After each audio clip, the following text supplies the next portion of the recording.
Hello and good evening and happy Monday to you. For All Mankind, Season 3, Episode 8, The Sands of Ares is over, and it has been since July of 2022. But we're just getting started here on Live Long and Podcast as we continue our mission to watch every episode of For All Mankind and talk all about it. The Sands of Ares, the cliff has collapsed, the clock is ticking, and the Martian crews must work together to save their own. From buried habitats to buried truth, this is a rescue mission where survival means facing the past. Now here's the guy who saw Danny and Ed trapped in Hab 1 and thought, well, this is going to get personal. I'm your host, Dave Mader. And I got a great panel here once again to break this all down. Coming in here first, she's watching Danielle lead the charge, Ed bleed through the silence, and Karen comfort the families with COO Grace. Style meets steel. It's Heather Narduzzi. Hello, everyone. I'm very excited to be here. And I would like to point out that I look very cute this evening because I've just come from a performance of Symphony New Brunswick entitled Cosmic Adventure, where they played the Planet Suite by Gustav Holst. So that kind of ties into our space theme. And I really, really enjoyed it. So thank you, Symphony New Brunswick. Can't wait to get into For All Mankind episode with all y'all. Thank you, Heather. And that sounds amazing. I'm glad you're coming to us for such culture. But coming to us... How Star Trek of you. Star Trek of you. Coming in here next, from communist Cuba to Valles Marineris. He reads the mission like a chessboard, calm, strategic, and already mapping the rescue before NASA does. It's Adam Woodward. Hey, you guys. I can't believe I had such a great connection tonight. This is fantastic. Great to see you all. And it's lovely. It's 30 degrees or something. We're maybe at 25 now. The beach is over there. Oh, piss off. Nice. Everything's nice. Can you tell us which way the beach is, perhaps, Adam? That way. I think it's AI. It's an AI background. It's all a fugazi. The background's real. Adam's AI. He's in a motel in Windsor. He's green screening it. Now here's the man. Parking lot. I'm wondering if he's going to have one eye on the Blue Jays and one eye on this, but that's okay. It's understandable. It's Game 7. He's tracking the echoes of Apollo through Helios's reckoning and NASA's scrambles. If the new era is too soft, he's already nostalgic for the hard edges. It's Jeff Mader. Yeah, I promise to have both ears on the podcast. But, okay. The eyes, I can't account for. I don't know what does that sound? I think there's a raid in Cuba. Oh. So Adam's creating his own Cuban Missile Crisis. Exactly. His chest is going to create a missile crisis. Coming in next, he's our technologist who doesn't blink at buried covers, broken comms, or Martian rescue logistics. If Hab 1's pinging, he's already decoding the signal. It's Jody Simpson. I think I got shafted on my intro. I want It's not that bad. Number one, this show did not fly me to Cuba to be on a fucking beach somewhere. It's true. We did get the approval. Sorry. And I didn't get to go to the symphony. Budget appropriations. Game. These are the compromises we have to make in politics. Sometimes, Jody. I'm currently in my basement and I'm near my large freezer with meat in it. That's better than the symphony or the Cuba. And lastly, our spiritual compass, weighing Ellen's compromises, Pam's disappointment, and the ethics of leadership with quiet clarity. It's Kevin Millard. Oh, you're oddly enough, that is, I think, my favorite part of this episode is Pam and Ellen. It's a really good scene, actually. Yeah, I think I'm with you on that. So thanks to the whole panel being here on a Blue Jays Game 7 night. Really appreciate it. This is So is Jeff going to keep us updated, please? I mean, I can if you want. Thank you. Can you at least keep Adam updated? Okay. Well, you have better internet than you normally do. Exactly. But he can't watch Fox, presumably. So this is the 28th episode overall for All Mankind. Came out July 29th, 2022. Written by Joe Manosky and Eric W. Phillips and directed by Dan Liu. In this one, there's a lot going on in this one. Two people die. after the aftermath of that landslide that we saw. And then Danny and Ed end up in this habitat buried under all this regolith and dust. We also have Kelly's, at the end of the episode, Kelly's boyfriend, Alexi, it's Alexi, right? He dies from a hematoma.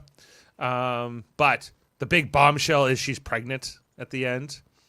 There are some other things, too, in the episode. There's some stuff going on with Karen and Jimmy. Jimmy saying, I know about you and Danny, them talking about that. We saw the engineering team come together, everyone. We saw the Helios, the NASA, and the Russian people come together and figure out how to save Ed and Danny. That was like a big engineering mission. So it's, Jeff? As usual, Aleda did very little. But she suspected. Margot. Yeah. She's a sleuth. She's building a case. She was asking Bill a couple questions that won't help her at all. But she's working on it. She's reminding us that she's on to Margot in the episode. Dev took more the role of Aleda in this episode, where he's like, "We're engineers. We figure things out. It's an engineering problem, everyone. Let's figure it out. Let's blow them up, or maybe not. Maybe use dynamite to save them instead of trying to dig them out from underneath." I just want to get quickly, how is everyone feeling about this episode? Heather, was this a good one for you? I think we missed you last week, right? If I'm recalling. Yes, I wasn't here last week, so I watched both episodes, which is the first time since we started rewatching that I watched 2 back to back, and those were a good 2 to watch back to back. Well, Adam says nope. You may not have caught our podcast last week, but Adam was having like an existential crisis with last week's episode. So. It made him. It made him want to fly go to Cuba. Yeah. He just flew to Cuba. He finally had enough, and he's like, "Fuck Aleda, I'm going to Cuba." He's gone to the Russians. That's it. No. The defector dog himself. That's it. Defector The show's dog. pissed him off so much he wants to be the bad guy. No, I'm really liking it. I'm super into it. We finally get to see Danny snap and punch a robot puppy to death. That happened last time. And then this week, we're seeing everything that they've set up. And Ellen and Pam. Ellen, finally, get it together. This is good for me. I'm into it. Yeah, me too. Pam was. Like Kevin was saying, I really like the scene with Pam and Ellen at the kitchen table there. Them talking about what had transpired between them, and Ellen later on kicking Larry out for the meeting in the Oval Office. Oh yeah, Mm-hmm. yeah. And he's like, "What? Can you give us the room, Larry?" Yeah. Adam, are you feeling any better from last week? Yes, much better. This was a much better episode. They actually did something on Mars. Heather, I was so mad last week. They did nothing on Mars. They're freaking on Mars, and it was all about the freaking emotional baggage that everybody's carrying, blah, blah, blah. I was so sick of it. And anyway, I feel much better after watching this week's episode. Dave, the engineering problem. That's what's good. This is what we're here for, to solve problems and get things done. So it was good. I'm going to leave it there, and we'll talk about it as we go. But I last week I said the show jumped the shark. I'm coming back now. Oh, yeah. You did send me a drawing. Did we put that on the podcast last week? Did we see Adam's drawing of? I don't think so. Yes, you did. You saw that. It up. Oh, did I forget? Yeah. Okay. Well, if anyone else can throw that up for me, that'd be great. I'll send it. Or Jody, if you could put that Sorry? up there. Adam apparently drew a picture of jumping the shark, his metaphor for what happened. Yes, he did. So just if we could bring that in for me. Well, I'm want sending that? it right Okay. now. yeah. Grab it. Jeff, how was this episode for you? The rescue mission. Was there anything in particular you liked about it? I thought the episode kind of boiled down to what you said before, where it's a lot of one-on-one scenes between duos throughout the episode. You have like 10 of them. It's a lot. Yeah. It's very It's a noticeable. lot. And they're all very heavy Mhm. conversations. Like none of them are light. There's not a lot of laughs in this episode. It's a lot of, and then it ends in tragedy and rescue. So you kind of it's a heavy episode, but I like it because I like heavy episodes, and I think there's some good, like, there's a bunch of moments like in a lot of TV shows you have this trope where it's like, oh, are they gonna say the thing? Are they gonna is he gonna find that out? And then and then it doesn't, but it happens, but it doesn't. It half happens, Yeah, not quite the way you're maybe picturing it to happen Right. in advance. Yeah, and that's a good observation. I hadn't really picked up on the fact that this episode is a series of like one-on-one scenes. It's like, there's the scene with Dev and Margot in like the observation lounge right there. She's like, "Hey, people are running out of air. Can we start figuring out like this? You're the smartest guy we maybe have, so maybe we should get you in there and solving some stuff." But he wants to pine over his dad and all that kind of stuff in the moment.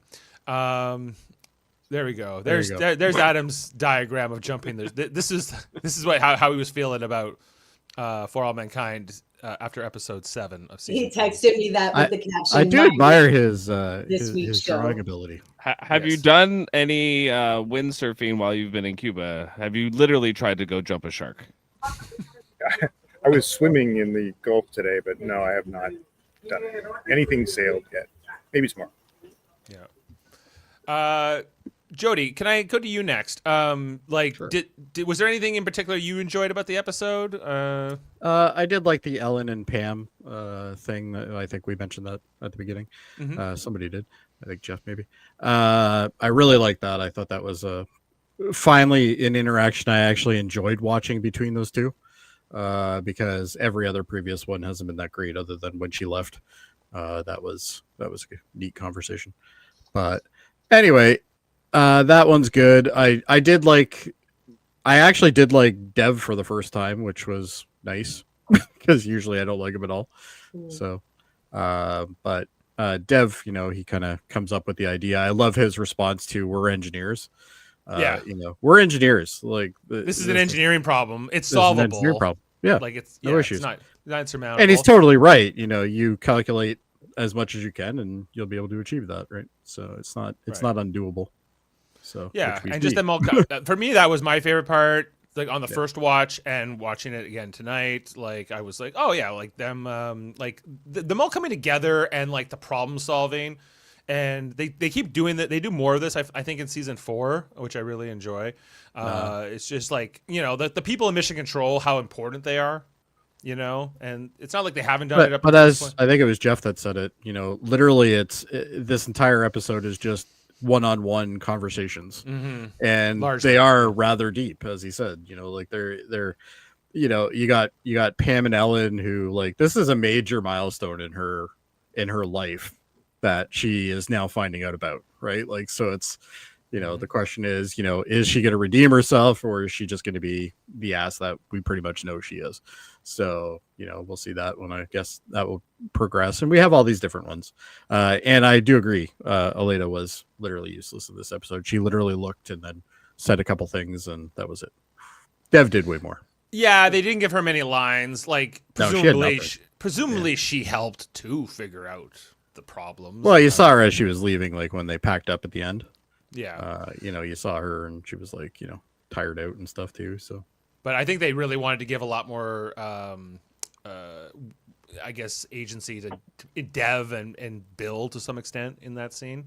Well, it reminded me a lot of the scene in Apollo 13 when they're trying to figure out how to fit the square thing in the round hole. Right. And they have to come up with what they have and try to make some sort of solution. And it It reminded me a lot of that. Movie. What's up? It's my favorite scene in that movie. It's a very good scene. Yeah. Yeah. And Ron Howard's got a great eye for that stuff. So I just want to move over to Kevin before we jump into screenshots and all that. What your thoughts are? I love that Pam's not mad. She's just very disappointed in the person that Ellen has become. Yeah. Right. I really, But wasn't really love that scene. Wasn't it great that she called her out on it? Like, she's talking to the president, and That's what I like about Pam. She's very direct. She went back to her way. She's very direct. Yes. Yeah. And she had every scene with Danny and fucking Ed. Every scene, I'm like, he's gonna tell him now. He's gonna tell him now, and they fucking doesn't. It's driving me crazy. But what about all the stuff that Danny did tell Ed in terms of like all that stuff about Shane, right? Oh yeah, That's breaking. yeah. Yeah. For sure. There was a, He's not wrong though. Well, Ed definitely was that. No question. I was a little surprised with that scene because, like, was Danny doing it to hurt Ed, or was he doing it? Well, which part? There's two parts, right? There's the part where he says the bike riding part is the part. The bike riding, and like your son was afraid of you, and like he never would have died if you blah blah blah, right? But on the other hand, at the end, he's like, all that stuff that we got in trouble for when we were kids was all my idea. It was all my fault. I made him take the fall for it, and if I hadn't made him do that the last time, then he wouldn't have got grounded. He wouldn't have got on that bike. He wouldn't have got hit by the car. And then he also tells us this other story. He's like, then I chose to live the life that he couldn't. That Danny joined the Navy and went into this route because that's what Shane would have done in his mind. So it's not because of what he wants. Can I just point this out? Why wasn't this a thing in season 2 and in season 1? Like, why didn't we see more of this whole arc that they kind of did with Danny? It's like it's all retrospect. It's like he keeps talking about, oh, remember this and we did that. They have to have a facility to make him good enough before they kill him off. Well, yeah, but all I'm saying is like they had the opportunity to tell his story. And they don't, and then they retroactively tell the story, and I think because they hadn't thought of it yet. Supposed to hate him as much as possible. Well, yes, but I think we would sympathize with his character more if we understood his trauma. Him telling us way after the fact. I think it's like, well, we didn't see it on screen. We didn't see his story. That way, we knew they were friends, and we knew he lost his friend. That was about he's the Dr. Smith of the show. He's the one that you're supposed to hate all the time, right? And I disagree. I have a lot of empathy for Danny, and I think we have on this show. Oh, I have empathy for his situation, but it's not like a dick. Look what's happened. Look what's happened to him. Look what he's been through, and you can certainly understand why. But as a viewer, I don't have the prefix of when he was good. I have a couple scenes of him when he was a kid, and that's it. I don't know how that actually did affect him. We're going to learn, obviously, before he dies off. We're going to learn. I'm positive they're going to kill him off. I don't know yet. I'm pretty positive. But like just in terms of like what's going on with both of these brothers too, like the Stevens brothers, and how they're both screwed up in different ways from growing up the son of Gordo and Tracy and in the NASA circus and everything else, and but that's why I'm not sympathetic towards his brother either, because his brother I only got to see like once or twice when they were growing up, and we don't really know how he was affected either. It was completely different. It's just we now know he's like this weird kind of on the borderline Antifa type guy, where it's like all over the place, and he's against the he's against the man and all this stuff. So we'll see. He hates NASA basically, and the establishment of it all. Well, which he has a reason, I guess, but he has a good one. I think he has a pretty good reason. They took his parents from him. It wasn't it was their choice. I think the duct tape took his parents from him. It's like if your parents are cops and they die in the line of duty, you're still going to be like, you might have resentment toward them being a cop or their choice. Or even cops in general. Yeah, right. And Danny took his parents from NASA. But we haven't seen anything around that yet. Yeah, true. Yeah. I would love to see that statue in his backyard.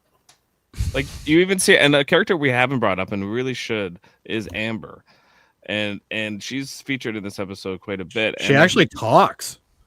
She talks, and she has a very important scene with Karen because she is the new Karen. Karen was her. Yeah, she can sympathize because she's in the same spot. Yeah. And she's being there for them, like make you dinner, things like that. And she makes her spaghetti again.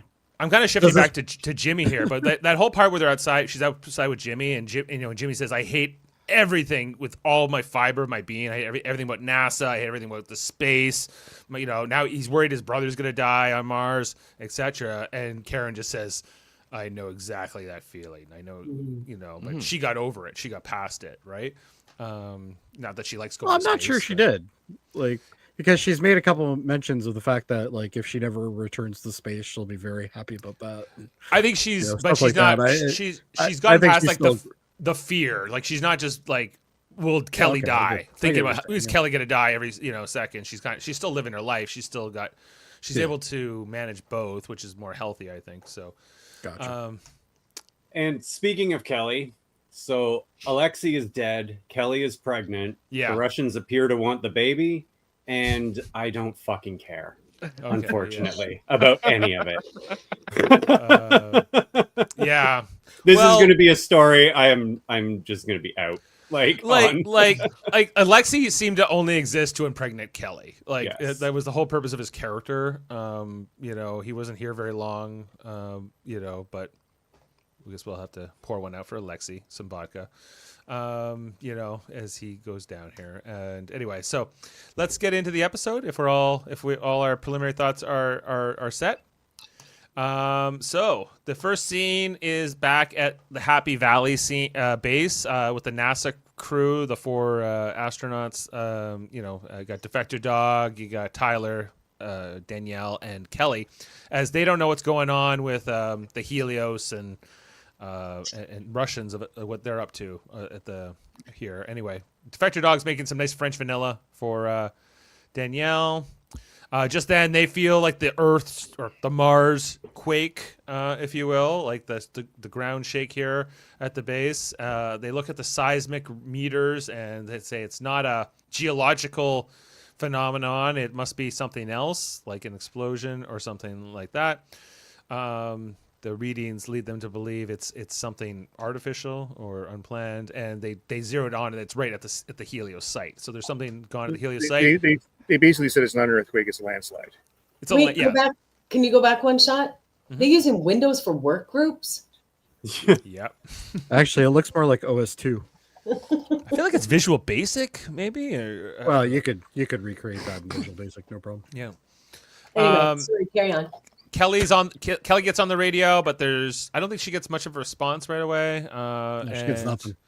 And she says, okay, well, Defector Dog and Tyler have to go sort this out. I do like that Danielle gives this little speech to them saying, like, you two need to sort out whatever your personal issues are with each other. Who cares? It doesn't matter. So I've been very clear about how I feel about Danny, but I have to admit I felt like she was a leader in this episode. Mm-hmm. Which was Much good. better. Much better in this episode. She was doing all the right things, whereas in the last episode she was not necessarily doing. And all that's the what I have things. the biggest problem with her is like some of her decisions are just out there. No, She's I just a think little most of her inconsistent. decisions are fine. She takes disrespect when she shouldn't. Mhm. That's Well, my only that for problem sure, with yeah. Danny. Right. And can we say, her crew members, they look great in their cream. No, clothes. we cannot look say good. this. They do look good. Christ. I was gonna let it go. Anyway, We Later all know on- you weren't going to let it go. later on they changed I their shirts, and wasn't. I'm calling it out. I'm calling it out when they do. Anyway, How do you feel Awesome. about the hoodie that she's wearing? it's fine. It's better than the shirts. It Anyway. doesn't. What she's wearing doesn't seem very like what they would wear in space. But they're Like- not in space. They're on a planet. Hoodies are universal, man. You can That's wear them fair. for anything. Yep. It's fine. Anyway, Kelly can't get the thing. They're seeing the We're gonna get readings buried in here. one. Back at the site, we see the aftermath of the landslide here, as Alexei pulls himself out of the Martian desert here. He is alive for the moment. It won't last. He's trying to get someone on the comms, but there is no response. He wanders around for a while here, just looking for somebody. Not sure if he's the only survivor. The Russian for- spacesuits are awesome. Yeah, I like the cosmonaut suit better. The helmet in particular. Anyway, so he's moving along here, and he finds a foot in the sand. It turns out to be Nick. I didn't even like learn this guy's name until he's dead, and now he's like, come on, I want to know what's casting all these images on his helmet, especially that X one. It's like yeah. I think he was maybe trying to clear off the dust off of his. Oh, you think it may be fingerprints? Maybe, Oh, okay, but maybe. You know, Yeah. it's clearly opened here. Yeah, Nick didn't make it, guys. He died happy though. Look at him. Yeah, He looks like he's having a good time. he's got a decent I'm kidding. disposition for. He's someone. reunited with his smashed up robot puppy now. There you go. Right, and That's a nice way to spin all it. dogs Heather. go So to heaven. he came yeah. down too. So Danny. Yeah, he and came him down, and like him and Danny came out of like the base there to try to help. The thing too here is that Nick's the only one that knows that Danny screwed up as bad as he did there back at the base that led to the landslide, or at least in terms of like rescuing them from the landslide immediately. Like, so that kind of dies here with Nick in some ways. This They don't show's really good at teasing something that I want to know more about, and then not doing it. Yeah. Anyway, so Lexi feels sad for Nick. Who's going to take care of the toy dog? No. The Sands of Ares is this episode. As we get our title card and our credits, and coming out of all of that, we pick up with the whole Pam and Ellen scene after the credits here. Back in Texas, with they're having tea or coffee here. Ellen again is the president of the United States. But Pam's pretty chill about the whole visit Pam's here. like, I hit that. And she doesn't respect her. She No, doesn't respect there her. is no respect at all coming from Pam. Yeah, and they, hey, what's up? And I can't remember like the order of everything they talk about, but one of the things was about I guess the first thing is the note is the letter, because really the reason Ellen's here because in the previous episodes Larry revealed that Pam kind of broke it off under some false pretenses, that it was because she wanted to go back to Blair, but the boring lady, but it wasn't that. It was that she knew that Ellen would always choose the job over her eventually, or her own ambitions eventually. Hey, can I just say something here? You know how when you have a painful breakup and you wish your ex would just disappear off the face of the earth, but then instead they become the president? I know exactly that feeling. The absolute worst. Like there would be no way to escape your ex. Heather, has that happened to you? It has happened from to experience. Like the president of the fucking trash can.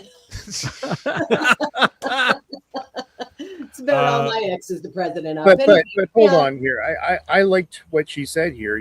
I also saw a lot in you to change things for people like us, and like she had Ellen on a big pedestal and think she would be an instrument of change, and instead she just said, "You just compromise." One compromise after the other, which Ellen says is a reality of politics. And Pam saying, I was so happy and excited when you were sworn into office. I thought, you were going to bring a lot about change for people like us, she says, and in other ways. Don't you think this kind of represents how politics works?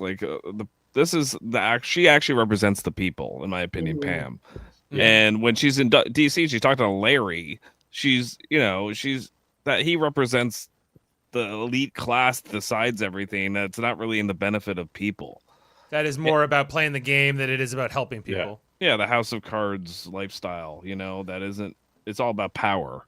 It's not about actually doing power anything. and influence. Yeah. And I guess the ability to protect your own in some ways.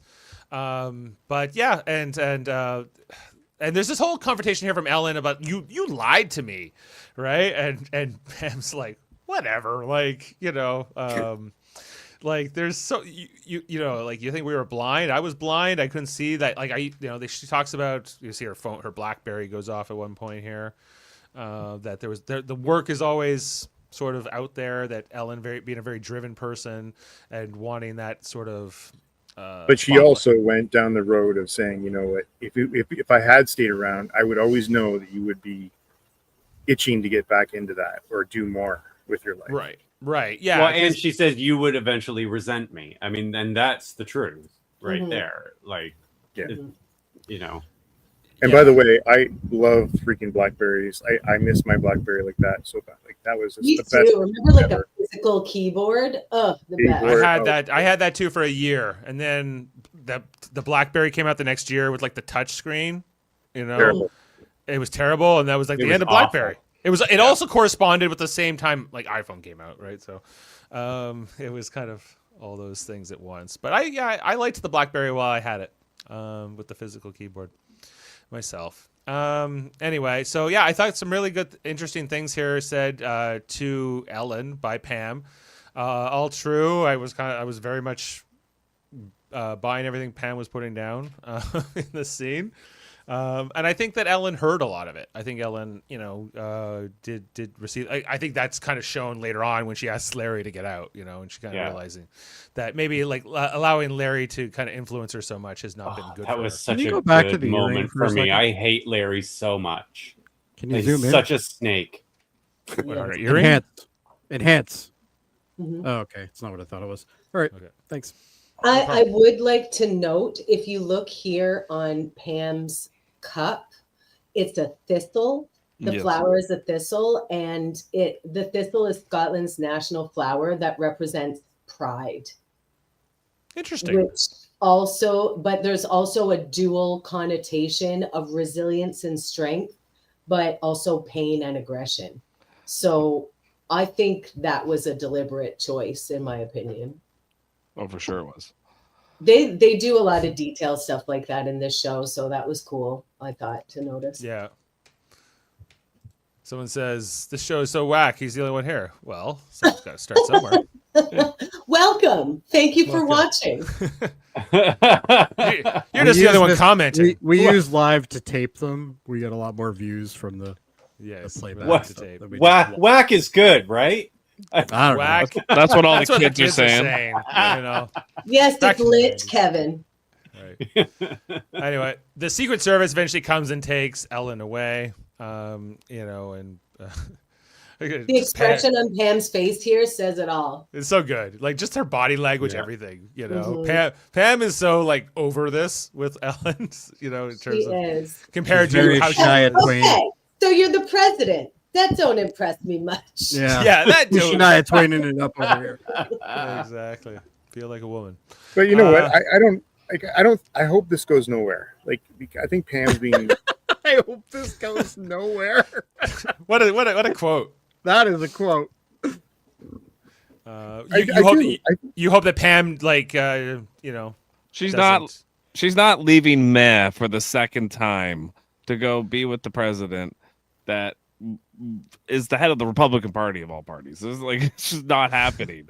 Well, Like- her and Blair aren't together. Blair went and opened a bookshop in Portland or some shit, guaranteed. Oh, she's So- alone? She's single? No, Bla's there. She just fades into the background. No, like, I think- kind of I- in the I- That's wallpaper. actually her on top of the bookshelf. I think Pam might be single. I don't know. It's not clear. Anyway, so we It's then not head clear that it matters. Not clear that matters either. Anyway, so we head back to Mars. Lexi is looking around here. He eventually finds this one.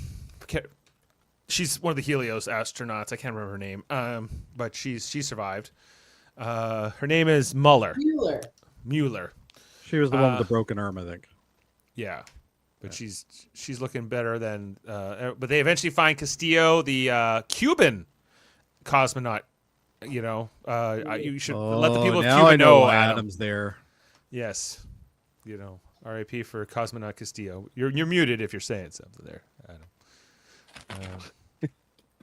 No, this old guy was just asking me if I'm watching porn. No, just say we're talking about the Did you tell fallen him Cuban yes? hero. I'm into some really weird shit. Look. No, if you say yes, Dude will sit down next to you. You don't want that. So I'm into some Castillo, really kinky shit. Castillo didn't make it either, guys. She's gone. So we then see their more here. They don't know if they're the only two survivors, and they don't know where Ed and Danny are. We eventually go up here to the Phoenix, the Helios ship in orbit, and they're trying to figure out what they can. They're talking to the Happy Valley base at NASA, trying to see if they can coordinate rescue efforts. And they also managed to take some spectrometric, some kind of scientific scan thing here that allows them to look at the site in a useful way for the rescue. I'm not a scientist. It was very sciencey, Dave. Good I job. It was. It was. I I was blown away. I was hanging on every word. Where's Margot and her circle chalkboard drawing of the moon when you need it? Moon. That's what I like. Yeah, sight. Anyway, we go back to here to Helios, and they're having a meeting here with all the team. Karen, Dev, Bill, the Russians are here. Dev is very focused, very very kind of absent in this part of the conversation. He's just looking at the readings. He said here. one of the most truest things ever to be said about office culture, and that's honestly, if you're in a meeting, it's far too distracting. Right. Meetings are terrible. Meetings can be completely unproductive. Very rarely are they productive. So, yeah. Yeah, but look how many pens Bill has. Productivity. One of them has different colors in the main pen. Productive. It's quite like this 90s shirt he's wearing here too, like with his like I'm not gonna lie though, when I was a kid, that 4-color pen, that's magic. Oh yeah. Oh my god! Absolute To magic. get that in my stocking at Christmas. Oh yeah, I was excited to have one. Enhance. Yeah, I think that's even the one. That's the It one. had the Jody. little thing that you could tie onto too. Yeah, Oh, I think yeah. that's the one. I had one that was like 12 colors, and it was too big to actually hold and use. Functionally. I remember that. It was like that. It was like that thick, Yeah. right? It was like Yeah, it was yeah. like cigar. It was like cigar. Oh, there you go. Anyway, so they all kind of leave the meeting. Dev's absent here, and I'm not gonna lie, I like his shirt. Hey, we should get you one. Karen says we I'd need to wear go it. talk to all the families right now, like all the families of everyone who's missing, or dead or whatever. And Bill's like, okay, whatever you want, gotcha. We then head over to Dev. Dev is now focused. Remember, Dev was the guy who wouldn't let the Phoenix save the Russian ship, right? That was in peril. He said, no, we're going to Mars, and now he's kind of seems This to have is his redemption. He's had a bit, he's having a bit of a turnabout here. He's, changed his leaf a bit, and No, he's same leaf. Same leaf. same leaf. Dev is just He's about so- glory. That's all he cares He's about. just- and he's thinking of the shareholders right now and the value of the shares that have just fallen overnight. But I think that he comes around here. I think it's maybe both. But I think he's also maybe fascinated with the problem to some level. There's a problem to solve here, and I think any good engineer likes that. So I think there's a bit of a challenge here, but I think he's having a bit more of a crisis in terms of like maybe he cares a little bit more about humanity than he used to. And Karen is pushing him in that direction in a good way. Don't worry, he's going to let us all down, I'm sure. This was a great scene, by the way, because this is where she says she's got to let the families know. Yeah. Mhm. And he goes, "Well, you're going to make those phone calls." No. We go to them. We have to go to their Yeah. houses, wherever Yeah, they I are. really like that too. So, I mean, like she's Marge now. She's Marge. Right? Yeah. Right. Yeah, it makes sense. She's she It's is the like the circle of life. elder stateswoman in some ways here. Only in the 60s, Marge was the wife of the guy at NASA, and now Karen is the COO of the company. It's the 90s, baby. You've come a long way. Right, but her skill set remains. She's still got all this background, right? And She so, also has a But it lot also- more responsibility for what has happened. I mean, Yes. she's Yeah, the she's- COO. That is true. absolutely. But it also too. it also says like there was like during the the Jamestown or world, there was not a lot of incidents that probably happened after they got established there. Mhm. Yeah, other than only the ones we probably saw on the show, right? In season 2 in particular. So so anyway, good here. We then finally catch up here with Ed and Danny inside of the habitat. Ed has been he was already punctured, I think, before the landslide, right? That's part of the reason they were bringing him back after the whole everything went down at the mining site. Yeah. He's Yeah, 'cause bleeding he had out here. shrapnel in his arm. His shrapnel in his abdomen, and Danny's trying to bandage it up here. Like Danny and Ed have not been getting along as of the last episode in particular, where they nearly came to blows. I there. love how they shot this scene though, because he looks even more sinister than he normally looks. Well, yeah, because he's coming off of the withdrawal because he's been taking Yeah. so many drugs, and so he looks. no, they strung did a out great here. job with it. I thought. We see like how buried they are here. We see like through the window that they're just kind of like deep down. It can't be that buried. I can see the sky Where? up at the top.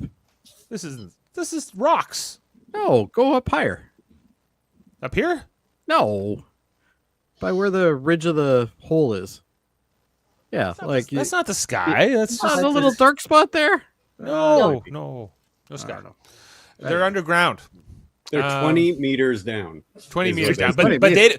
they don't know specifically how far down they are either, right? Well, they're not really down. They're actually got shit piled up on top of them. And Danny says he's turned on the transmitter, but whether it's working or not is anyone's guess, or if it's getting through. He's like, I don't know if the transmitter is working, but let me tell you about how much of a shitty dad you are. Yeah, we'll get there. We're not there yet. Anyway, so he has to get bandaged up here, and Ed is in a lot of pain. Danny is not in the best place, as he's been not in the best place for a while now, and this isn't going much better. He's feeling like he's gonna die down here with Ed, and that's not necessarily how he wanted to go. But so there's that. We actually see how far down they are. Like we kind of look at the ground above them, and then we zoom out, and we zoom out some more, and we say like you would never know they're there, like unless you knew exactly where to look, right? Like that's how kind of obscured they are beneath that sand, the sands of Ares, if you will. Anyway, back at NASA. We have all the teams coming together. All the engineers are coming together. The Helios, the NASA, and the Russians are all here. We got sandwiches. We got bagels. And we got lots of Diet Cokes. And bankers boxes. I love the bankers boxes they always drag in with them. Bankers boxes because they're working remote. Before they were working remote. So they're all here. Margot's saying, we got to figure this out. Wait. Go back. I love that Margot pose. Hands on the hips. I'm in charge. Oh, yeah. love Just so that. everyone knows who the alpha dog is here, it's me. This outfit is atrocious. Girl, I hate it. Put on a color, for the love of God. The shirt in particular, I think. Atrocious on purpose, though. Mm-hmm. They're making her look that way. She has Oh, those. yeah. What year is this? What year is this? 95. 95. All right. Yeah.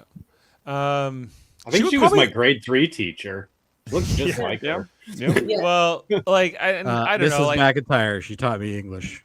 I'm not sure if they've Afraid always of done it. the best job of like aging up some of the actors, because chances are Margot would look much older than this 30 years after the first season. Yeah. But she looks the same she did like in the 80s. Like she hasn't changed it at all. Like, just the hairstyle, really. But see, They just that's give her the bad thing. clothes, bad hair. That's the thing, though. They age up the men, but women aren't allowed to age. So they're like, we'll just give her like a shorter haircut and dowdy. Guys, her she's for barely in the 20 sun. years. Like Yeah, She how probably has great skin. She's never outside. she Woman lives lives in in this NASA, building. man. You're right. She doesn't go out. But I thought that about Karen, because I was like, how old is Karen supposed to be in this season? Like she's got to be like in her A little 50s. younger gotta than be in her Ed, 60s and Ed, anyway. Ed is pushing 70, isn't he? So she's got to be in her 60s. Yeah. Mm. She does. Her complexion is amazing for a woman in her. You know what I mean? Like they never. It's always the skin. The skin is never. It's always a right. tell, right? It's So yeah. it's a major tell. Anyway, well, it is what it is. That's the choices of who make this show. Anyway, so then okay, we're gonna move on to the next scene. Back on Mars, the rovers are looking. This is the NASA team coming over to the Helios base, which is partly submerged in the sand, but is mostly okay. The Russian commander he greets Danielle, and now finally the NASA team are wearing a good shirt. So can we all be happy? Yes. This Yeah. is so much worse. No, this is a good looking shirt. What makes this a good shirt? It's nothing. It looks like they're I going know. to bed. It looks like they look that's what like I like. pajama shirts. That's what I like. I like Star Trek. I like pajamas for shirts. This is what I get. So They're form fitting. They're not a gross color that looks like somebody smoked 10,000 cigarettes in the same room as the shirt. mhm. It's better. Heather There's gets it. 3/4 sleeve. Danielle looks ripped. It's great. Yeah, I mean, exactly. It's not great. Great is This an is exaggeration. this looks like this. It's not great. It's just so much better than what they've been wearing. So it's just like they look like they're here to do business. They're not here for just a meeting. I think it looks like they're going to bed. My signal's being jammed. Uh-oh. Oh no. Okay. He's back. Okay. Well, he's back. What happens when you're in a communist country? Yeah. The propaganda. And you notice the Russian commander finally showing some respect for no reason, I guess, to Danielle. Do you think it's because he's lost people and he's feeling a little less confident, or he's way more willing to work with Danielle. Later on, when Danielle tells like one of the Russians to do something, he doesn't like get in there or anything. He's fine with it. So maybe it's because people have been dying. There's a landslide, and it's really hit home for him. Like, we're all gonna die if we don't cooperate. Maybe. Well, the other thing he was too is shitty that- in the last crisis where everyone was going to die. Yeah. Like he that's true. was. Yeah. So it's interesting. I think it is because he's pissed at Helios. He's a fucking communist, right? He's like, oh, we got in with these capitalists and everyone died. should have known better. I'm going to tell. He's looking for a little structure now. You better tell the proletariat. Yeah, so they're coming along here. They're starting to work together. Danielle's ready to do business, and so they're sending out C3. Hey, Heather. Yes. They aged her hair. Whose? Danielle's? Danielle's.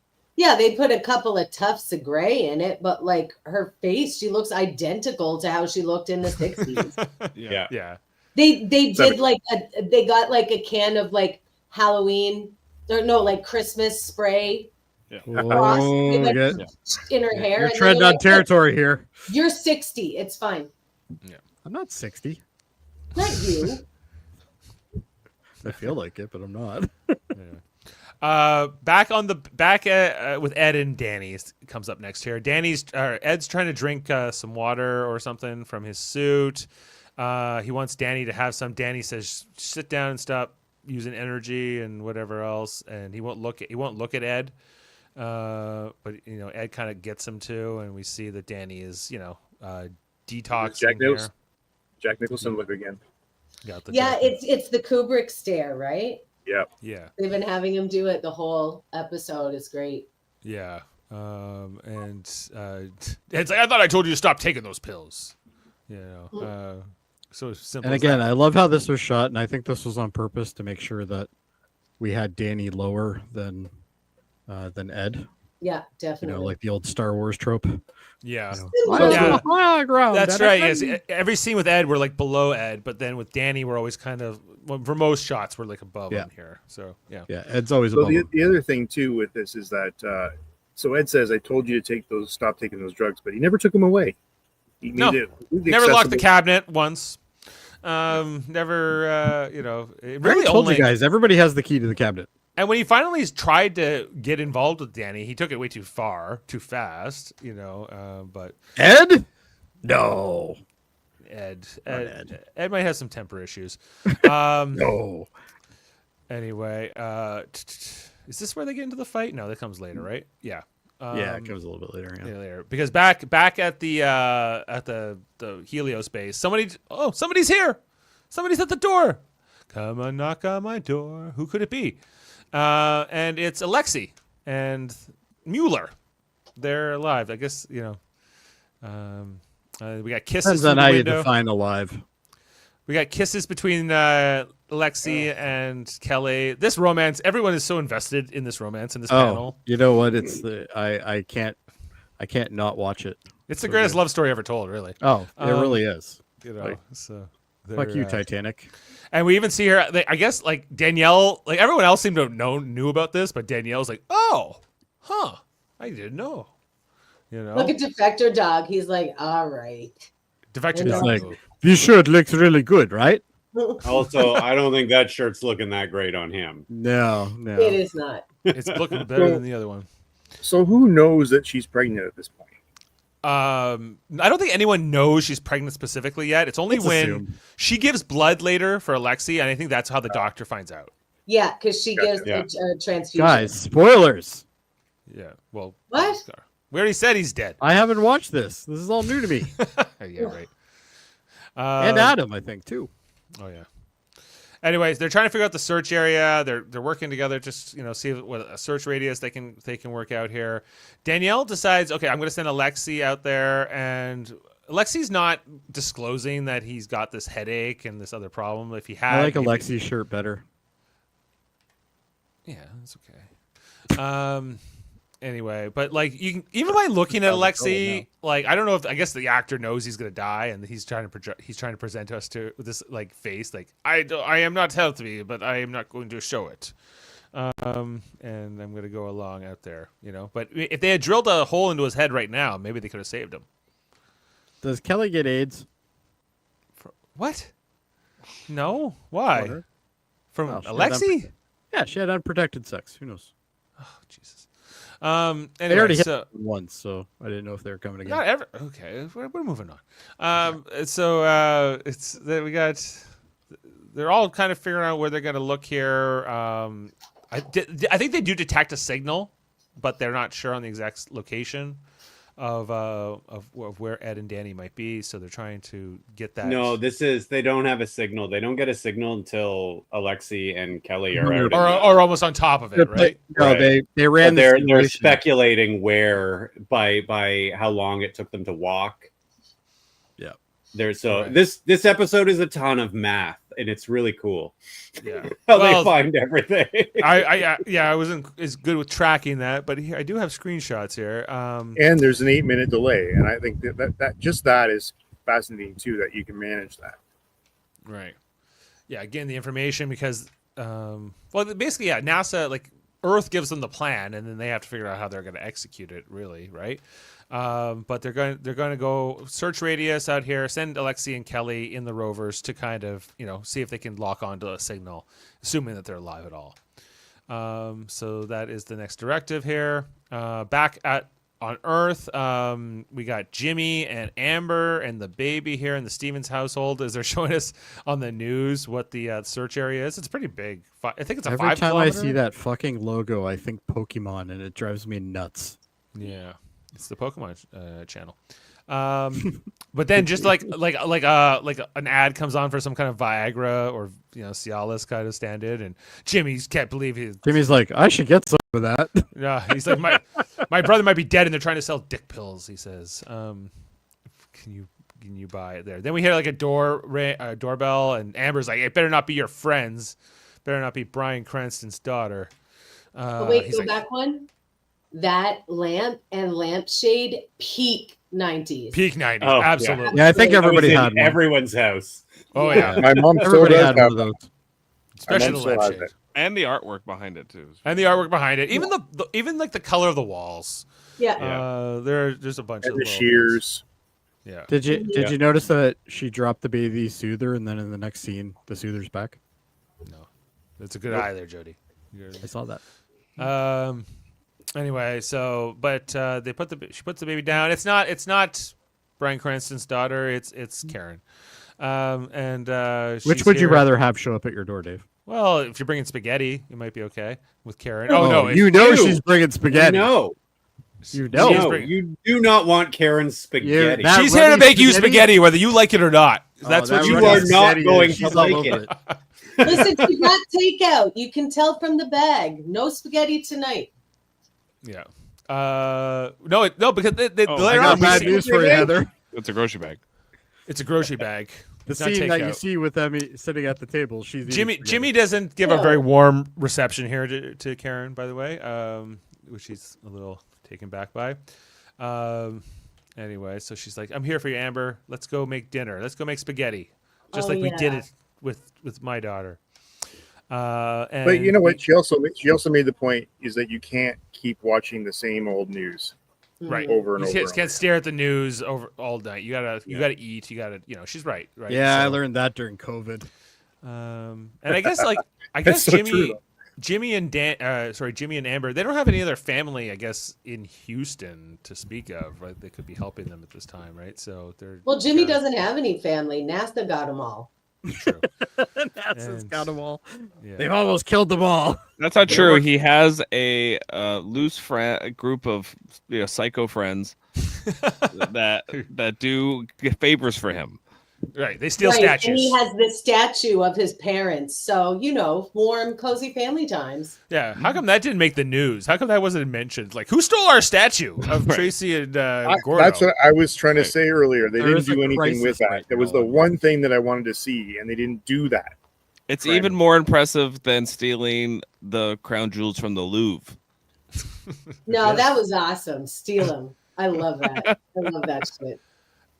Anyway, Hey, so Jeff, is there any score update, by the way? Oh, Yes. it's not good. I put it down at the bottom earlier. Not but, good? Not we're at good. the bottom of the sixth. 3-1 We're in the same. bottom of the sixth for the Mariners. It's just they're not hitting. They're not getting any. There's on no base. offense happening right now. Yeah. Still the same pitcher for Seattle? No, they changed their pitcher. They changed now. Okay. Anyway, Kelly and Alexi, their romantic road trip through the Martian desert, where Alexi's not doing super well here. He's not completely letting on. We see him taking aspirins for the headache that he can't shake. So, Dave, do you like the Snoopy hat or the Russian hat better? I like the Russian hat better. They're both dumb. Snoopy. So, yeah. No, I like the Russian Snoopy all the hat way. because it's almost like it kind of looks like she has Princess Leia buns. Yeah, it's almost Princess Leia buns. But if I had to pick one of these for myself, I would pick the Russian. So can you explain exactly what happens to Alexei here? Like he has a hematoma, so he got some kind of blunt force trauma to his head that caused a swelling of blood up in his brain here. Right. That And when did that happen? On the planet, because I only realized afterwards. Remember when he threw up in his helmet? When he Yes. was thrown Yes. up? Yeah, because he has Concussion. Right away. That's like traumatic number brain one injury. thought. Yeah. yeah, that's right. And we didn't mention that one at the beginning when he was shown, but yeah, he was ill there, and I think he'll end up throwing up again. Towards the end here. when he comes back in, he throws up. Yeah, so but there's no way, I guess, to know this. There's no like physical, other than the headache, I guess, is the only sign, right? And they looks terrible. Maybe they should have brought that botanist. Might have been able to detect that instead of Kelly. Yeah, maybe. Kelly is a botanist. No, Kelly's biologist. Biologist. Same thing.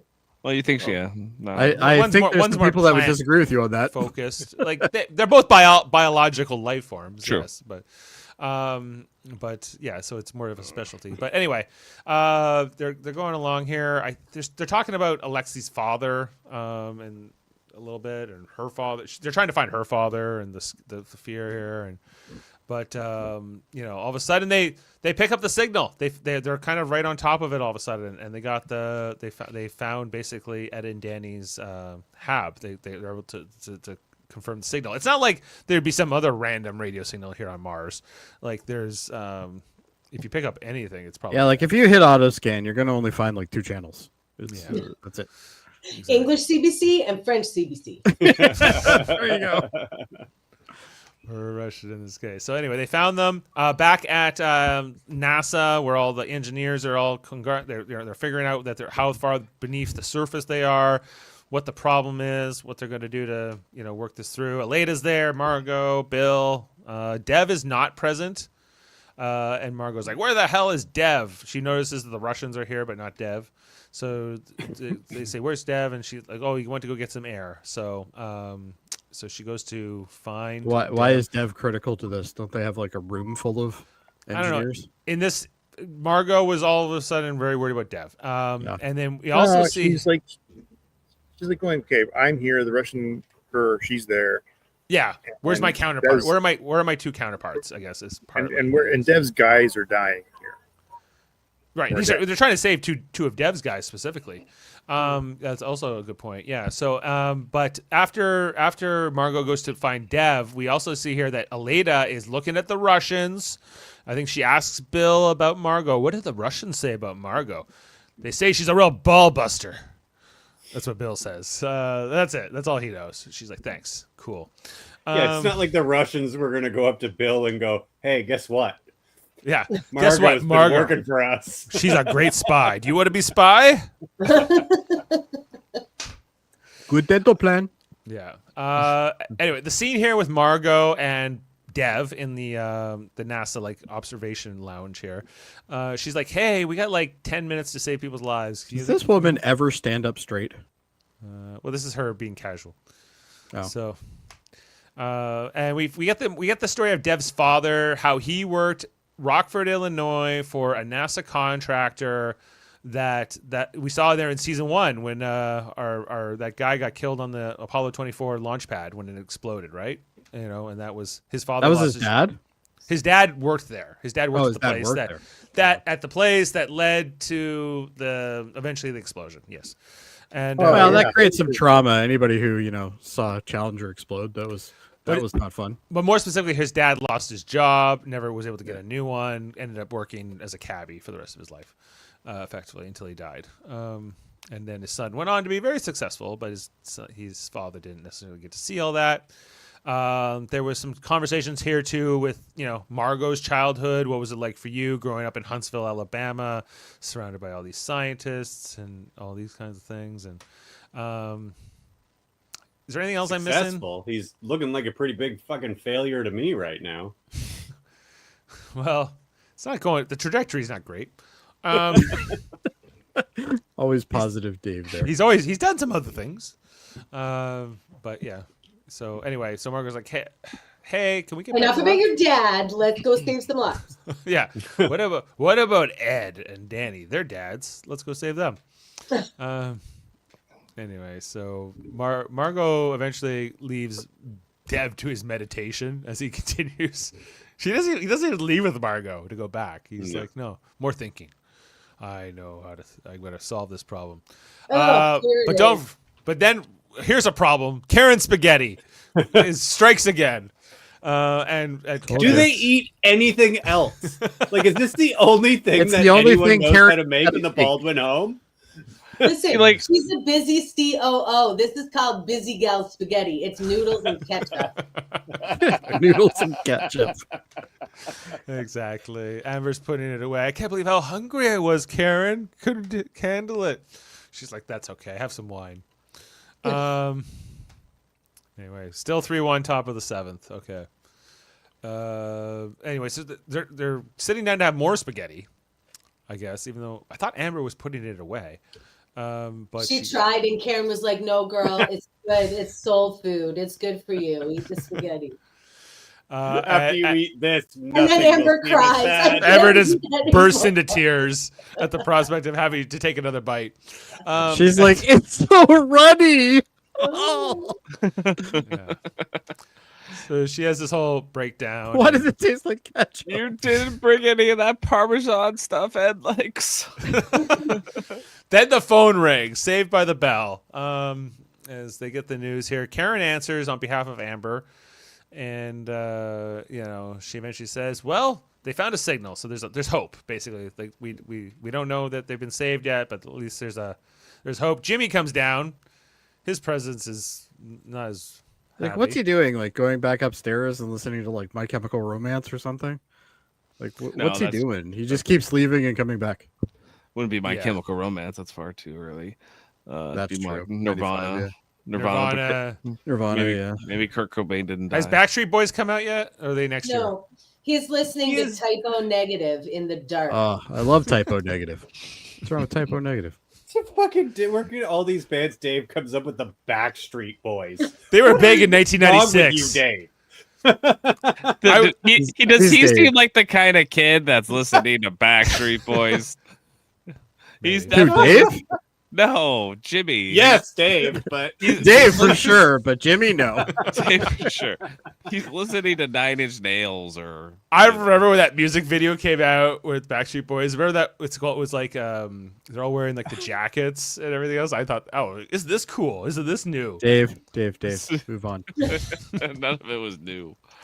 I'm digging a hole for myself. I gotta get out of here. Move on, Dave. All right. Meanwhile, Back at the White House. meanwhile, at the White House, the Backstreet Boys are visiting. No, it's actually Ellen is here, and Larry is there to visit her. Where were you? No one knew where you were except for the Secret Service. God, I hate Larry. Ellen tells Larry, I don't saw like him. Pam. I was talking to Pam, and Larry gets all mad at Ellen about it, saying, "What are you stupid? You're, Like, is anybody else rooting for a murder suicide here? Oh my Might God. happen. Jody. Like, I am. I'm just letting might you know happen. now. I don't like either one of these. I'm hoping Larry goes to jail. well, yeah, like Right. that. Going to jail, wishing him to go to jail would be more reasonable. I want him to get a coke habit first, though. No, the Damn 80s it. are over. Yeah. Yeah. No, it's just booze and heroin in the 90s. And Ellen's like, I'm sorry, did I not show enough discretion after Larry's whole fling with his staffer? And, he kind of backs down. Yeah, Ellen. This is Ellen moving away from Larry, know, and the devil on her shoulder, if you will. So wait, do we get him fired at least? That would be good. He's not. Well, he has no job. He's just the president's husband. He's just Hey, he's literally a what's the job? professional mooch. Like, that's what he is. Yeah. Yeah. Anyway, the vice No, president's he's an here. advisor. He's an advisor. Yeah, that's a special name for Yeah. mooch.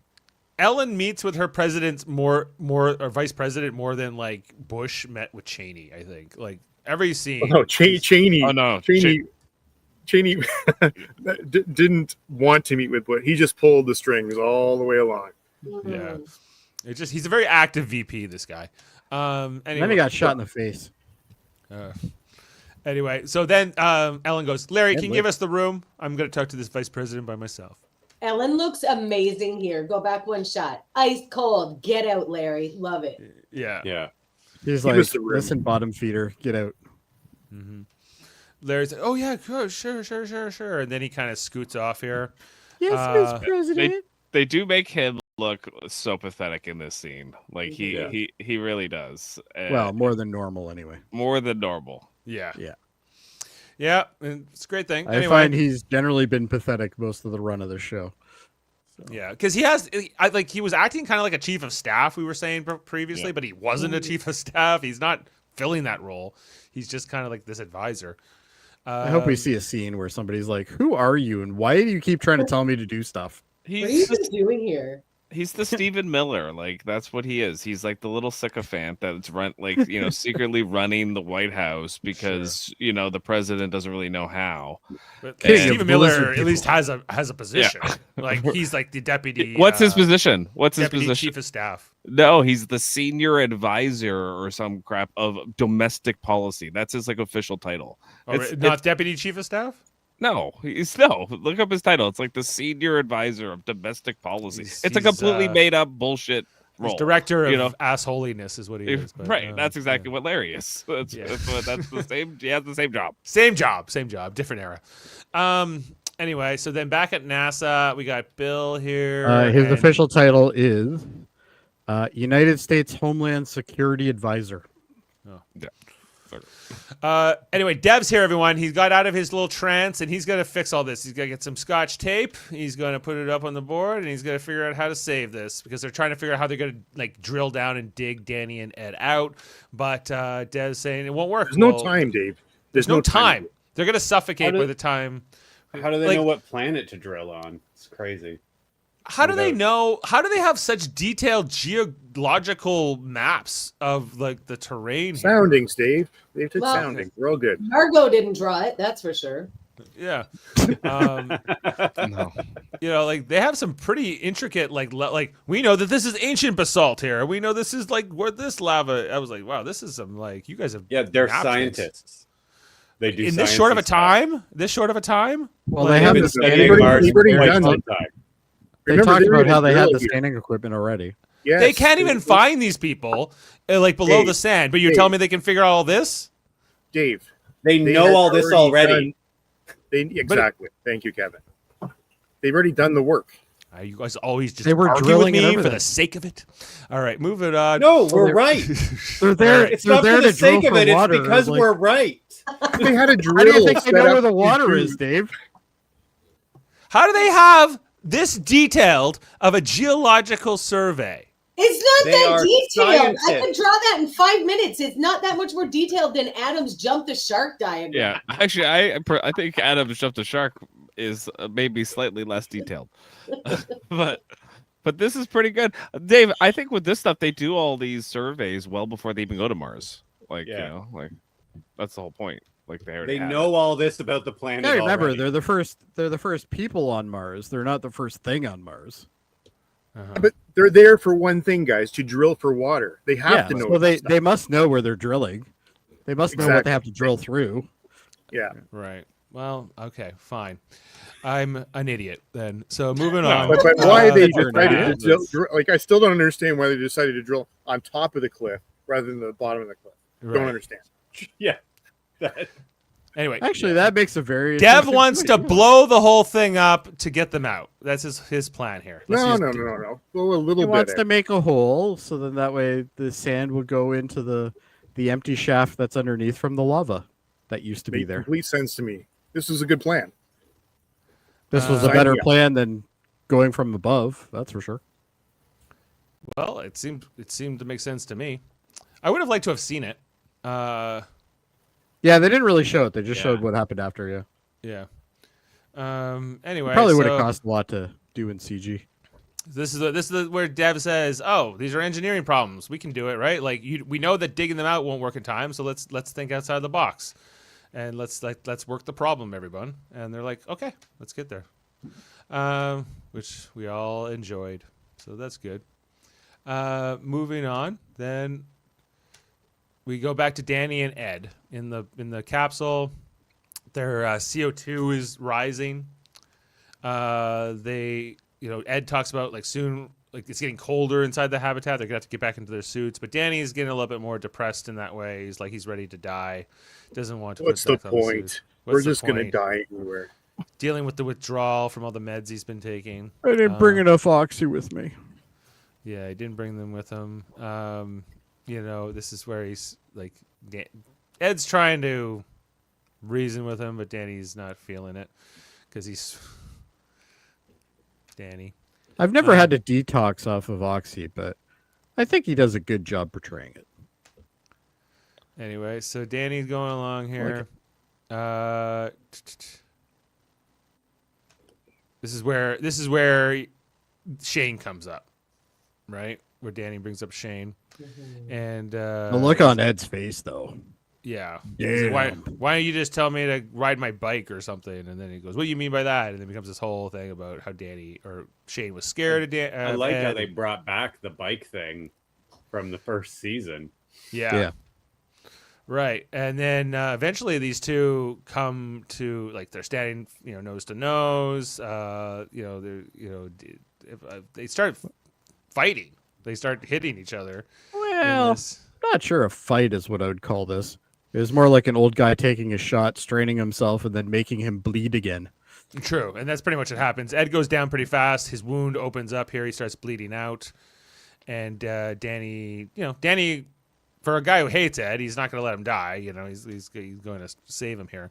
It is super cowardly to do this while Ed is injured. I did think that while watching the episode. I'm Like to like, punch Yeah. him and all that? I no, to bring all this No, stuff to up, bring all make- this shit up. yeah, like- to make him mad while he's injured, like it's so cowardly, like to do that because even if he does get mad at you and tries to come at you, you're younger, one, and two, he's hurt. Right. So Well, then that's why he's I like, think Danny thinks he's going to die too. I mean, all he cares about is just getting this out. true. And like at the very end when he's about to tell Ed the truth about Karen and then they get rescued, he's like, this is the best time to tell him, really. We're about to die and he has no strength to I did kill me. like the scene with the clotting agent.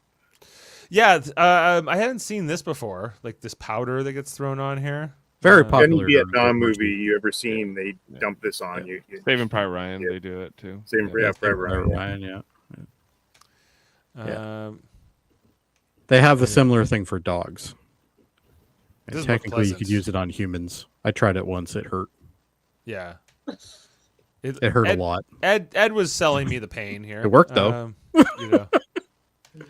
Anyway, so then Danny watches Ed just on the box here. Then we see where they have to drill down and put the explosive into the lava tube so they can get them out. It has to be a very precise thing, a very precise placement, or they're going to blow themselves up and or kill Ed and Danny in the process. You know what? And You know what I would love the scene here, just to put a little more suspense on this whole scene, would be a countdown clock to when either they go CO2 is too toxic or they get too cold or whatever.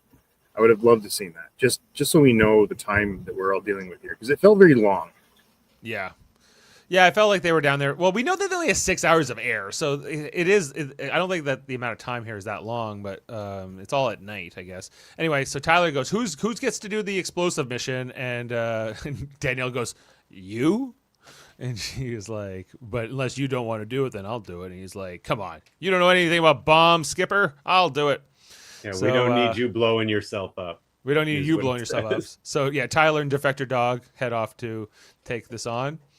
Then we got back here next thing with Jimmy back at the house. Jimmy and Karen under the stars in the backyard talking here. This was a neat conversation, though. Oh I have yeah, to- another Well- truth teller. This was Yeah. a very callous conversation.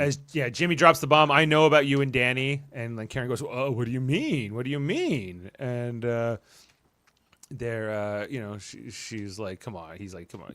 Eventually, This she is almost 3 a.m. for them. kinda, Because right. there was a clock in the background there. Was there? Oh yeah, Yeah. You're right. It's like almost 3 a.m. And they have a cornhole set up back there too. So As one does. as one does, Yes. Especially in Texas.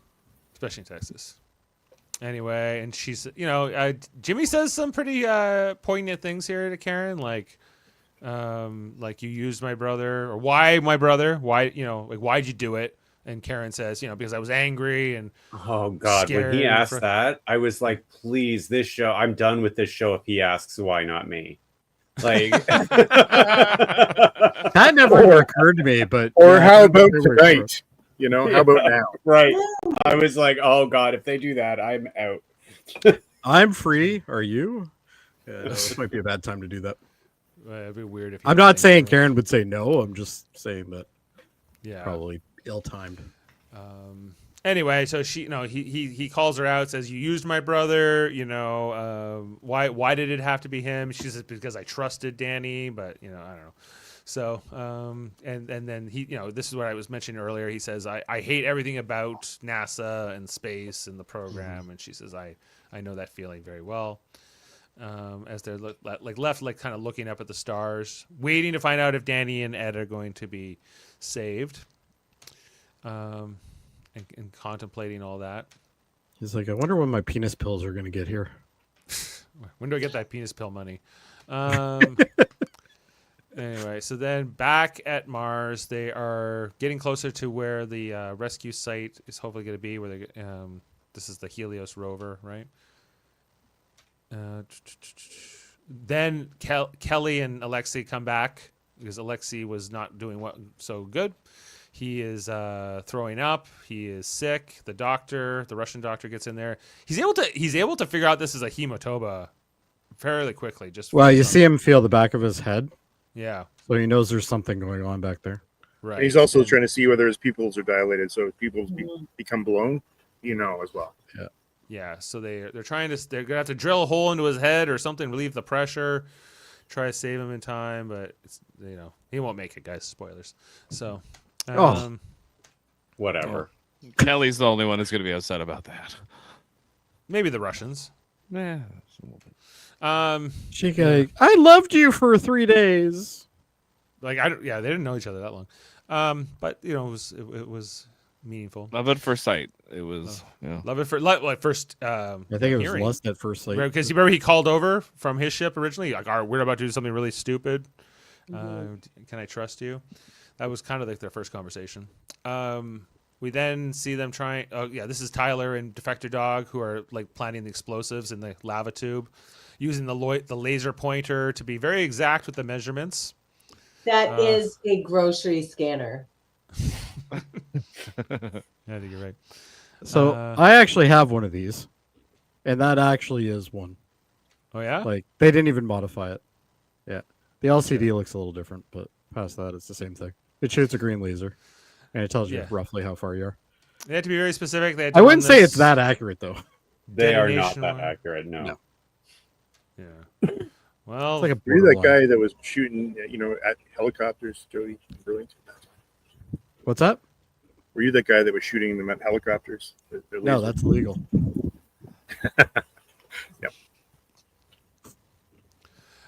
We get the other. This is kind of like the last scene with Ed and Danny before they're rescued. This is where Danny says, "We need to get the suits back on, Ed. Just to stay warm." And Ed is now kind of traded places with Danny. Ed doesn't care. Ed's more like nothing matters. He's thinking about Shane and everything that Danny said to him earlier about Shane, and he's kind of processing all of that, and not feeling, tell him to be a man. I told my son to be a man last time I talked to him, and it was so stupid. And the regret that Ed feels from all that. Yeah, because he was like 8.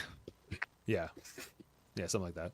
He also told Danny to be a man and knock it off, right? Yeah. Like 2 episodes ago. And Gordo. And Gordo, remember? Yeah. And Gordo, exactly. Ed, get a new catchphrase. Well, men really in the 80s and 90s were basically told to be a man, so that makes sense. Mhm. Yeah, I've heard that before. Toxic masculinity as exemplified by Ed Baldwin Yeah, on but he's Mars and the Moon and Earth. he's bringing it across the solar system. Yes. So 3-run What's home run happened? Springer. There you go. woo! 4-3 now. 4-3. That's awesome. This is turning around. We're gonna get a rescue. Okay, let's get this. Let's get this done so we can go finish the game, guys. Okay, All right. Anyway, Wow, Danny tells us the whole truth about him and Shane. The fact that he was the ringleader with all their little pranks and their vandalism and the thefts and everything else that and the fact that Danny is now living the life that Shane never had. Like Shane was going to go to So Annapolis and try basically, to... Ed, you were so hard on him, and you didn't need to be. Here's another thing that you should feel bad about. Yeah, exactly. He was almost like you shouldn't, but also kind of making him feel better about Shane, I guess, that Shane had that take one for the team kind of mentality, which I think Ed would respect a lot.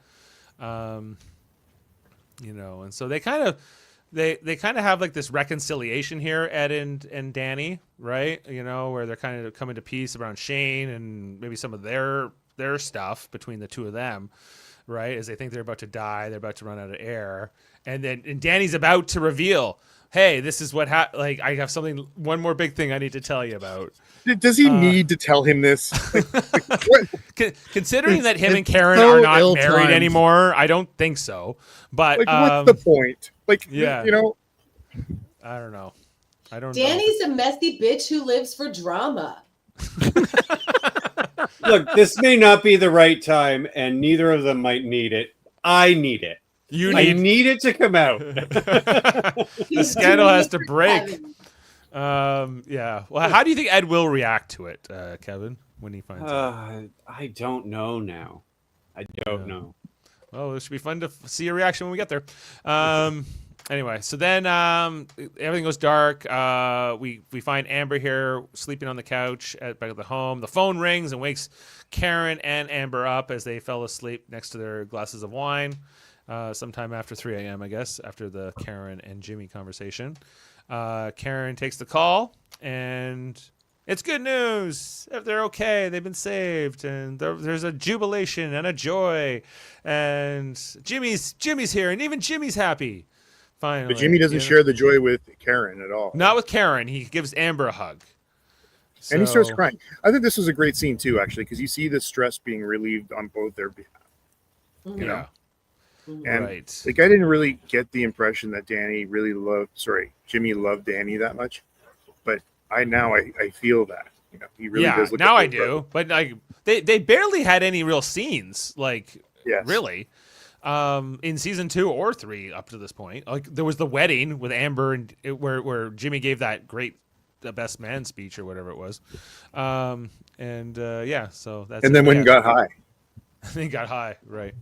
As one does. With Danielle. That's what you do at a wedding. That's what you do.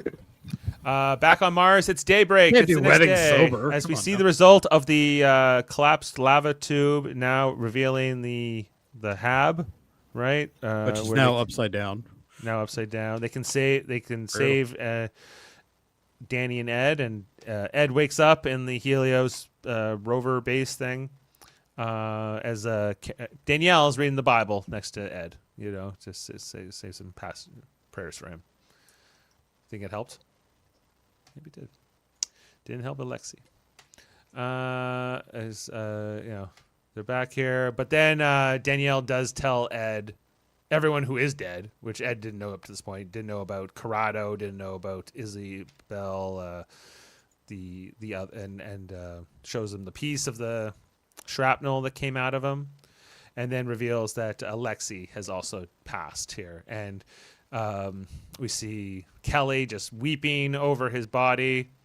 I was a little disappointed that their first words to each other were not "Hi, Bob." Yeah, I was me waiting too. for the Bob, and it didn't happen. Me too. I was waiting for hi Bob. We didn't get it.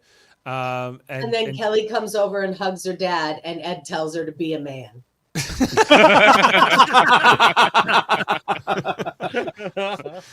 She also like leans right on like his wound here, which you see the discomfort. So you just see go him wince shrapnel in too. there. It's time for hugs. It's fine. Yeah. He must be so confused because he had no idea that there was any relationship with these two. Remember, he was like where Alexi pretended he didn't know Kelly's name. I'm not sure he even does what? at this point. I think he's just like, wow, she's really sad for this guy. No, I think he figures it out. I think he knows. I would hope anyway. Because he says, "I'm so I sorry." think he does because you see him like look at Kelly and then a meaningful look over at Alexi, and then like this show is pretty good at telegraphing meaningful looks. Yeah. Like one there from Danny. Yes. He's looking a little pale. They've wasted a lot of time on those looks, Heather. A lot of time. Yeah. Be a man, Kelly. Be a man. Anyway, back at NASA, the Helios and Russian people, they pack up their office boxes here. They're leaving. The crisis has been solved. Dev's leaving here. But there's kind of like this exchange here between Dev and Margot, a newfound respect between these two, perhaps. The Russian really didn't do anything here. They were there, but didn't seem to make much contribution. Margot looking around. Margot has like this moment of pride here. She looks around the room and she's very happy with sort of how all those groups came together to save them. I think she was more excited because like later on she's gonna get all the leftover pizza. Yes. We then also see the Russian commander guy here, Kuznetsov, I think is his name, as he approaches the Russian doctor, Dmitry. Dmitry looking a little shaken after the death of Alexei. Actually, and these are the only two Russian cosmonauts left. Like the rest of their crew are dead. They lost two when their engines were lost, and now they've lost another two cosmonauts of the original 6 they had. Don't forget Defector Doug. Now it's 4-3. Okay. Well, it's 4-3 for Jays right now. Oh. You didn't hear.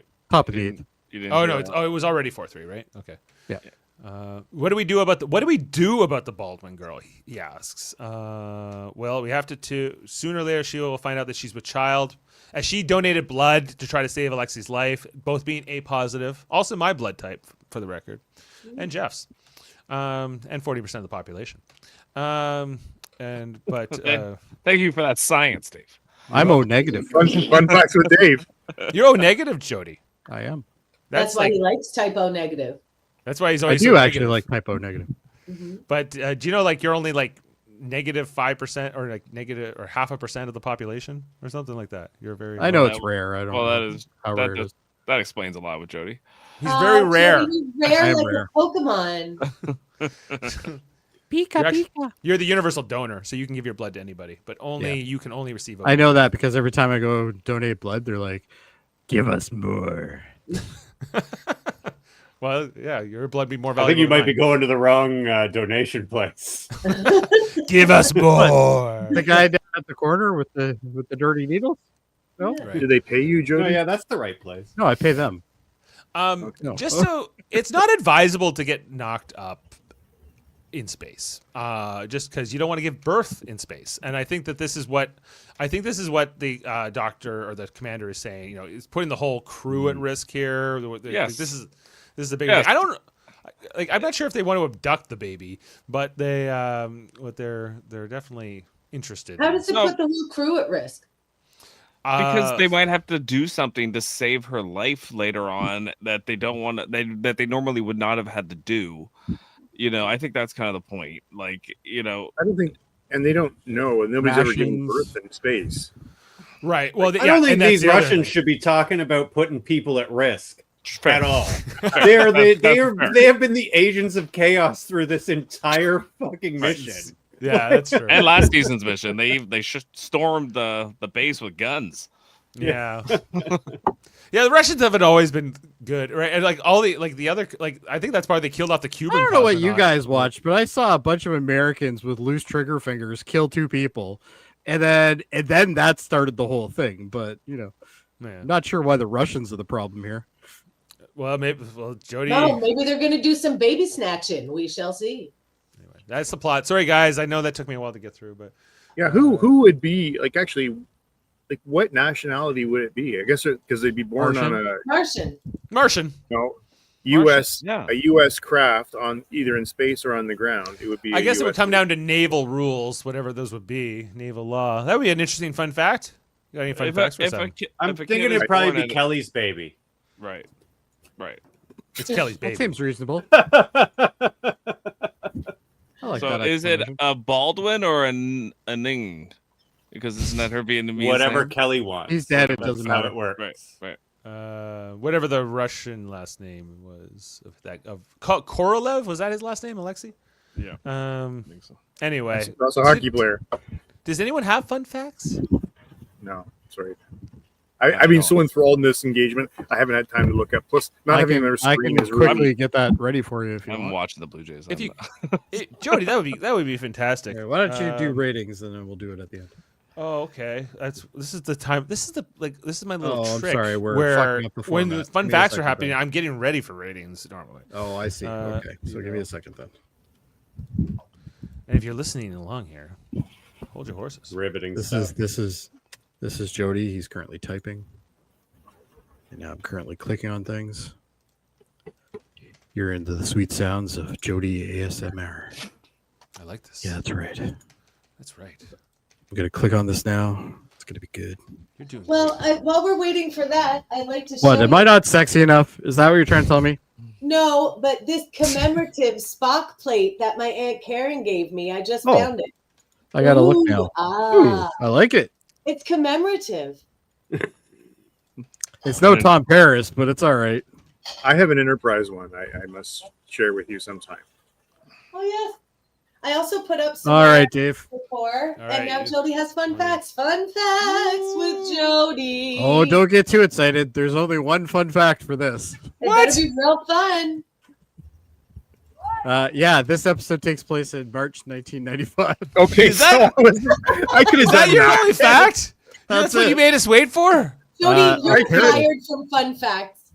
Well, I had the discretion not to bring that one into it. Okay. Okay, what with the goofs? Give us a goofs. When Alexei pulls himself out of the dust pile after wiping his visor clear of the dust, a footprint can be seen at his 9 o'clock.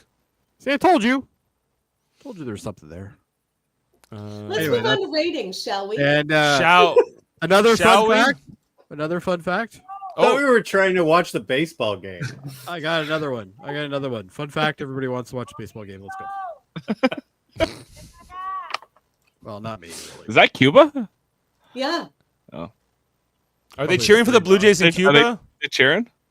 It's all Canadians down here, yes. Yeah. Well, yes, and There'd be no Americans there. Okay, the Cubans wouldn't be going for the American team. Let's be real. All right, let's Yeah. rate this, Yeah, everyone. Look The at Sands. last week's ratings. Adam, you gave last week a 0. Yes, you did. Oh, And that was generous. that was. He said if he could do negative, he would. No. Yep. Do you stand by that rating, Adam? I hated that episode like you wouldn't believe. Well, Heather, you have a chance to bring it up if you want to give your rating to the last episode before we. It was jump bring into it. this one. That episode title was "Bring It Down." I will give it a 7. Okay. 7. Holy shit. That was not worth a 7. Well, Listen, you're in. I watched 2 episodes in a row. So God, I don't love really you, remember, Adam. Like what happened in which episode. So I'm just gonna say 7. All right. Oh my god. Heather, okay. Okay. Adam has the higher ground. It's okay, Heather. I gave it a 6.5. We're not that far apart. So We can all fight right. about it off It was so bad. I can't even. All right. We'll talk about it later. All right. I will give it a 6.5 because Adam pitched a fit. Adam pitched a fit. All right. All right. How about this episode, The Sands of Aries, Heather? I will give this episode a 9er. Lots A of 9er. stuff happened. It was awesome. I loved it. Good job. All right. Jeff. 9.2er. Okay. Kevin. 9. 9 from Kevin. I liked it. I'm going 8 though. It didn't blow me away. Adam. 8. 8. And Jody. I'm gonna go 8 as well. 8 from Jody. Okay, so we are averaging between the 6 of us an 8.5, and this has a 7.8 on IMDb. So better than last week's best episode IMDb wise since 7 Minutes of Terror, and yeah, we're already averaging higher on the season. So season 3 is already going to beat out season 2 for sure. That is, well, unless we have 2 stinkers for the end, which I don't think we will. So yeah, that's where we stand for the season. Thanks everyone. All right. So Go Blue Jays. Go Blue Jays, live long and podcast. Quick little plugs here before we head off. Check out next week. We'll be covering episode 9 of season 3. It's called Coming Home. And we're going to see what that's all about in the next episode. Also, we are doing Star Trek The Next Generation reviews every week. We're doing quite a few Tuesdays in this month. And we'll be on tomorrow night covering Star Trek The Next Generation Season 3, Episode 6, Booby Trap. Look out for that tomorrow night. I'll be on with your that. Coco No-Nos. We're also on our sister channel, Super Mater Brothers Podcast. On Wednesday night, we'll be covering the next episode of Survivor 49, titled I'm a Wolf Baby. Wow, she looks crazy. I She's was a wolf. just thinking the same thing. She's a wolf baby. She'll I eat She's dated got a the girl Jack like that Torrance once. look there, Heather. She does. She's doing the Kubrick stare too with that heavy eyebrow. I guess She's there like- aren't any tweezers in the jungle yet. Hey, has anybody seen Karen? Exactly. And then this Friday night, it's been a while, but Star Trek Radio Theater will be back. We are doing the Next Generation episode, A Matter of Perspective. Very excited for this Friday night. We got a great cast: Stephen Waters, myself, Adam Wood. Adam, you're still on for this? Yeah. Okay, good. Coming from us from Cuba, we got Mott. We got Jessica Chan now coming in to fill in for Jane, Jeff, and Ashley and Heather and all of us. So it's going to be great. Look out for that on Friday night at 9 p.m. live. And those are all my plugs. So we'll let you go check out the Blue Jays, and hopefully we're going to the World Series, and maybe we'll win. Who knows? So thanks, everyone. Thanks for being with us. Live long and podcast. You have a happy Monday, and we'll see you next time. Stay cultured and figure out how they got those geological surveys so fast. Take care. Good night. Beam up some Star Trek content with Live Long and Podcast. A roundtable movie discussion with Hey, did you see this one? And take a peek into the darkness with Heard Noise, Must Investigate with Michael Chan. Watch us duke it out on trivial debates. And let's chat about TV with the Super Mater Brothers. It's all here on the United Federation of Podcasts.